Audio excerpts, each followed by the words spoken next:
masuk kepada materi yang pertama, yaitu rukun waris. Rukun waris terdiri dari 3. Yang pertama, orang yang mewarisi. Yang kedua, ahli waris. Yang ketiga, harta warisan. Yang pertama, orang yang mewarisi atau orang yang sudah mati secara hakiki, nyata atau hukmi, hilang, yang meninggalkan harta warisan dan semua ahli waris yang masih hidup. Yang kedua, ahli waris, yaitu orang yang hidup di dalam artian jelas keberadaannya ketika orang yang mewarisi sudah meninggal. Ahli waris yang dimaksud adalah seseorang yang berhak mendapatkan bagian dari harta orang yang meninggal. Adapun orang dapat dikatakan sebagai ahli waris yaitu adanya hubungan nasab, adanya hubungan darah, dan adanya suatu perkawinan. Yang ketiga, harta warisan merupakan barang atau benda yang ditinggalkan oleh seseorang yang telah meninggal dunia yang akan dipusakai oleh para ahli waris setelah diambil untuk melunasi hutang dan melaksanakan wasiat.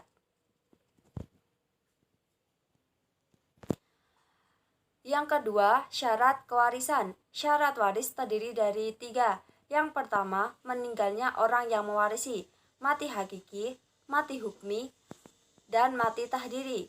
Mati hakiki adalah kematian seseorang yang dapat diketahui tanpa harus pembuktian dan dapat disaksikan oleh panca indera manusia.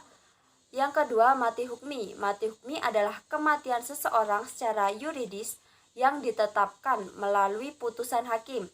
Misalnya, seseorang meninggal tidak diketahui keberadaannya, melalui putusan hakim, orang tersebut dinyatakan sudah meninggal dunia. Sebagai suatu keputusan hakim mempunyai kekuatan hukum yang mengikat. Yang ketiga, mati tahdiri. Mati tahdiri yaitu anggapan atau perkiraan bahwa seseorang meninggal dunia karena seseorang yang diketahui ikut berperang secara lahiriah diduga dapat mengancam keselamatan untuk dirinya.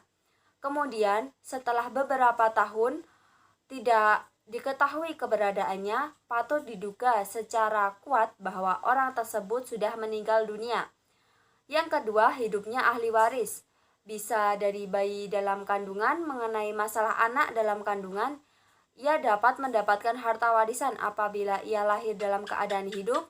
Hal ini didasarkan pada hadis Jabir radhiyallahu anhu, bayi yang sudah dapat menangis itu pun termasuk ahli waris. Hadis riwayat Abu Daud. Orang yang hilang belum diketemukan.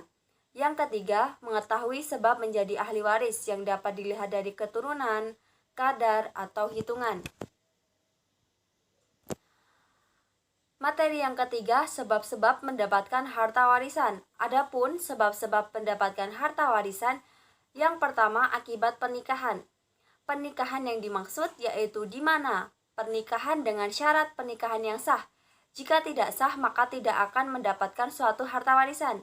Dan kemudian apabila ia bercerai karena suatu talak roj'i atau suami yang menceraikan istri tetapi masih ada masa untuk rujuk, lalu suaminya meninggal dalam masa iddah, istri berhak mendapatkan harta warisan tersebut.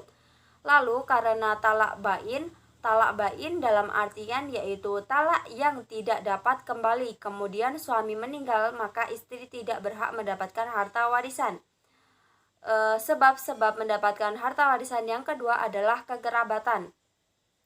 Kekerabatan diartikan dikarenakan anak, kedua orang tua, saudara laki-laki dan perempuan, paman kandung atau seayah dan wala. Adapun redaksi ayat Al-Quran yang menjelaskan tentang harta warisan dalam surat An-Nisa ayat 11 dan 12. Biru laut seperti kolam, ikan paus pandai menyelam. Saya tutup penjelasan materi dengan salam. Mohon maaf jika ada kesalahan yang sebesar-besarnya. Wassalamualaikum warahmatullahi wabarakatuh.